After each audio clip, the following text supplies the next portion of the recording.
Hello, everybody. My name's Ed Pavlik. I'm in Lexington, Kentucky, and I'm here with my colleague. Frank Lawton from London, UK.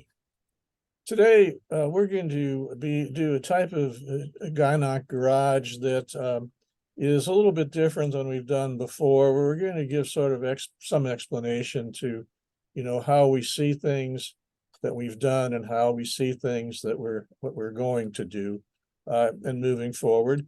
We don't have any changes in mind, but I'm going to deal with a couple of questions that the two of us will make comments on, and it has to do with what I think this is all about.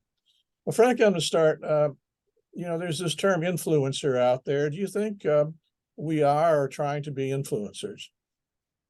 No, I don't think we are. I think if you're an influencer, there has to be a product in a way that one is encouraged to advertise in some way, to say this is the best makeup, this is the best shoes, these are the best holidays, whatever. That's what an influencer is. I think people who, and I think what we do really is essentially look at the data. We're not trying to, there's no way you can go to a GYN oncologist in Manitoba and say, hey, this is what you should be doing because we are telling you that it's a really good thing to do. That's not what we do. I think what we do is look at the data, present the data, perhaps say you may have missed this, but I don't think that we have any influence whatsoever on the outcome. People might enjoy our podcast and say, yeah, that was important, but I can't believe that anything we say is going to, everything we do is in the journals. We're not influencing by taking something that the journals are available if people want to read them, and all we're doing, I think, is sampling the journals and saying, oh, this looks interesting. You may be interested in that. You may have missed that. But I don't think we're pushing any particular agenda whatsoever. We are not influencers. I'm too old to influence. Well, I agree with you entirely, and I don't want to be an influencer. No. The papers that we deal with come out of a list I compile every month and send to the IGCS, and they put it on their website. And then we move forward with a small number of those papers each month to go over them. When we do that, if someone said to you, are you implying that there's something fake about the papers or are not true? What would you respond with?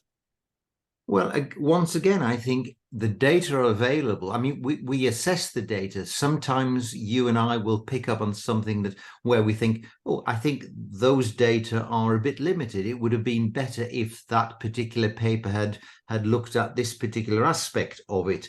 In the end, the data, the papers that we review have all been peer reviewed. They are in respectable journals. These are not Me Too things. These are not people who are praising themselves. We review with your recommendations, of course. We review reviewed papers. All we're doing, I think, is just allowing people to have access to journals and to data that they don't have.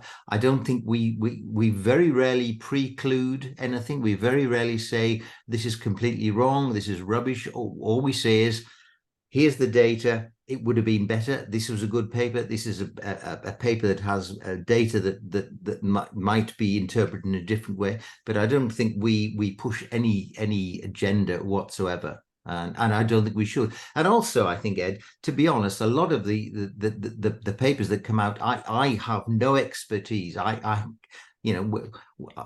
Something on genetics or whatever, that is not my specialty. It never has been. So I can't and push any data, any papers that I don't understand. All I'm saying is, yes, I can understand these data. This is my interpretation, and this is how perhaps we should look at it. I'm just, I'm very open-minded about it. I always have been. The data are more important. That's the answer, I think. Sure, and in dealing with an elaboration of strengths and weaknesses, I think is what we've been doing. I do have a bias that I introduced in the whole thing, and let me tell you about it because I've kept it secret. And that's that I feel that both with the In the Know compilation that I send out and with this, we can reach places where information of the sort we're dealing with doesn't penetrate that well. We can do open access delivery on In the Know, that listing, and we can deal with the reviews that we give, that people can hear about it, even though they might be far from a place that gives them access to the paper itself. My second secret is that I believe, it's certainly in America, physicians are hard pressed to read anymore. The RVU conundrum keeps them so busy that they will probably just read mostly the title and the abstract and not get into the paper. And so I believe that, we provide somewhat of an encouragement to go further. Yes. Now, I don't know what the situation is in the UK, but, tell me, what do you think? It's absolutely the same thing. The colleagues that I've introduced our podcast to say exactly the same thing. There is far too much data and far too much work for them to sit down and actually read a journal. They may be they are members of particular organizations when they get a free journal every month, and they can't read through it all. And obviously we are slightly biased in what we choose, but you have to be. If we're only going to choose 2 papers a month, then there is going to be some sort of selection bias. But I think we choose things that are interesting to the majority of people, whether they be scientists or physicians, clinicians, surgeons. And you have to select it in some way, but I don't think there's no obvious bias in what we say. And I think we do try and keep most people interested in articles that we feel they should be interested in. They're far too busy. You can't read a whole journal of 100 pages or 50 pages or whatever else. We have to select them, but I think we select them on interest and truth and proper data, rather than just something that looks exciting. And I, as I say, the people I've spoken to feel that we do offer that, and we're offering a service that is should be available, and we do it, and I think we do it quite well, actually. Well, one of the things that is going on is that I would love to be able to say every month we're going to bring you a bunch of papers that are practice changing. Life doesn't work that way, No. and I'm happy if we can get one a year. Yes. Have some potential for practice changing. And if we get more than that, then I'm really happy. Yes. But that's what's going on. And if a person says, well, I'm not going to read stuff unless I have an idea from the title that it's going to be practice changing, I think we can encourage them that there's more reasons to look at things, to broaden your consideration of how you think about things and how you may treat your patients. Oh, sure. That's sort of where I'm coming from, on this whole thing. Well, the last thing I think maybe I'd say, are we part of some good old boy network? I think we're both good. We're good people, and we're both boys, and we both probably don't want to think about being. Yeah, we're quite old as well. I appreciate not being called old, but just hanging in there, that type of thing.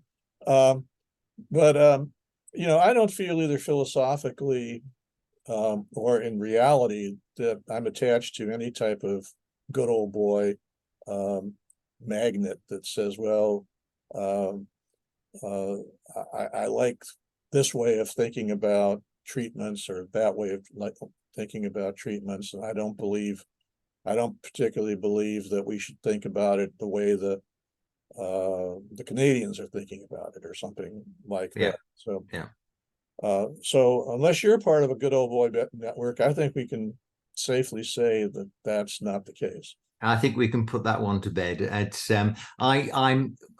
it's a Groucho Marx quote, isn't it? That he'd never want to become a member of a club that he was going to be a member of, or something like that. And I have no affiliations to pharmaceutical companies or any colleges of further education or anything else that upsets. In fact, if anything, I'm the other way around. I'm a bit of iconoclast. I think anything that is the status quo, I think, should be reduced, should be, encouraged. It's interesting. You should say about the data that, I mean, one of the papers we reviewed, which I think is stunningly interesting, was the chemical implications of hair straighteners and uterine cancer. Now, if that is not something that has that really, I think a load of physicians had no idea that there was any link at all between the chemical elements of straighteners amongst Afro-Caribbean women and uterine cancer.